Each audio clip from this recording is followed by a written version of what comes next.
you. Congresswoman Sakaluran, you are recognized. Thank you, Madam Chair. Good morning to my colleagues and focal persons.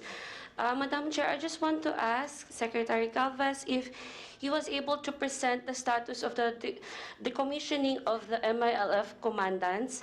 If not, maybe we could get numbers, precise numbers, if ilan na po ba talaga ang total ng mga MILF commandants natin ang nag-surrender at ilan pa po ang natitira na we have to convince na magbalik loob. Because I think that's one of the most important po talaga dito sa ating peace process is malaman ilan pa po ang total na MILF commandants that are present or at nakapag-surrender na po. Thank you, Madam Chair.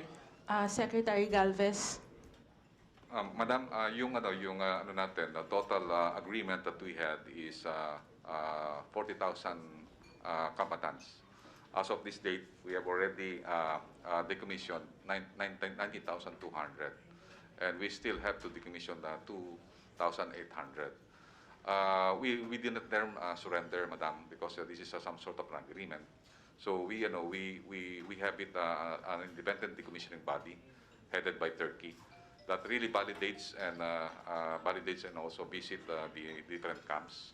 So we are in the process of another decommissioning more or less 5,000 as funded already. It's already been transferred to the SWD, the socio-economic package.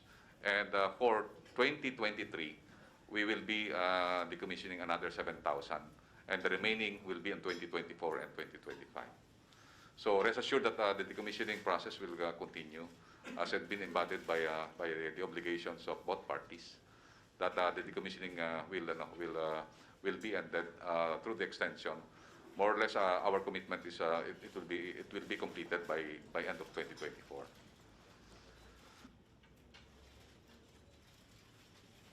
Yes, Congresswoman Sakaluran. Madam Chair, is it possible we could request for the list of the names of the MILF commandants to be submitted here in the Congress? That is based on agreement, Madam. They were given the IDs, but based on the agreements, only the panels and the different panels are be given by the listing. The IDB is the one the sole repository. Considering the independent decommissioning body is the repository of all the documents on the decommissioning. Maybe ASEC Mayor can answer. Perhaps, Secretary Galvez, perhaps you can just furnish us with the numbers. If you cannot give us the list of names, yung figures na lang siguro. If you can furnish Congresswoman Sakaluran and the chair, the numbers of... Yes, we will make the report, including those who already decommissioned, how many firearms have already been turned in, and the succeeding decommissioning in phases. Madam Chair, may I interject with the indulgence of my colleague, Congresswoman? This is in connection relative to the question of Congresswoman. It has already been requested by the chairperson to provide us with the list, Secretary, of the numbers. And can I also add, maybe you can also provide us the actual recipient of those who have already been decommissioned, because in the coming days we will be holding the budget hearing.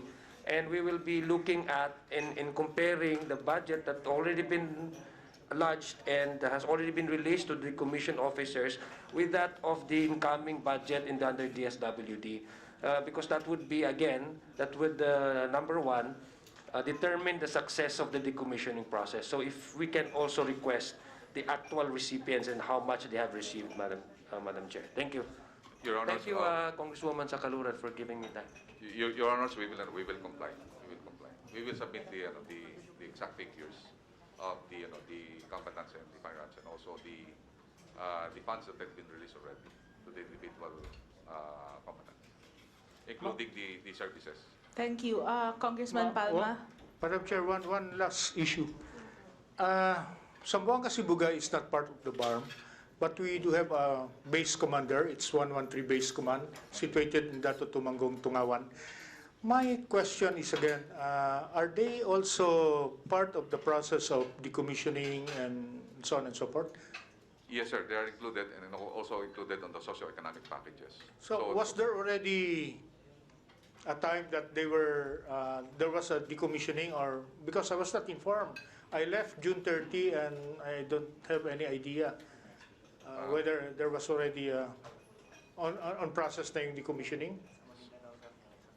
Yung ang area pa na natin sir sa ngayon sir is sa Maguindanao, and So wala pang, yes sir, and our priority also is this. yes sir. I would appreciate that, Madam Chair, because we have a good relationship as far as the people of Zamboanga Sibugay and the military in the 102nd Brigade, as well as the PNP, of course, and the 113 Base Command. And I'm looking forward that we can address the root cause why they are there, probably in some socio-economic intervention that we can help our brother combatants there. Thank you. Thank you, Congressman Palma. Yes, Secretary Galvez. Sir, Madam, we would like to thank actually Honorable Wilter Palma. Actually, sa Zamboanga Sibugay and the Region 9 is one of our example for the LPE.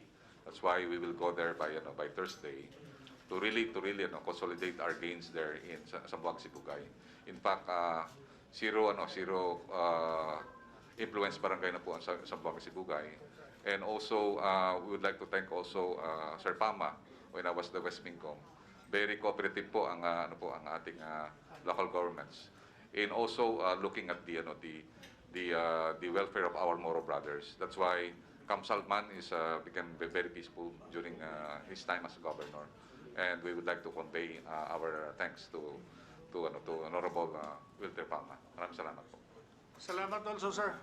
Thank you, Congressman Palma. Secretary Galvez, this is in connection with the question of Congresswoman Sakaluran regarding the decommissioning. So in the decommissioning process of almost 40,000 MILF combatants, MILF claims to possess 12,500 weapons only. Out of the 12,500, only around 7,000 were supposedly owned by the MILF. You see, sir, I'm not an expert, but to me, it is rather preposterous to believe that these are the actual figures. My question is, can you enlighten us? What made you believe these figures? To me, it's ridiculous.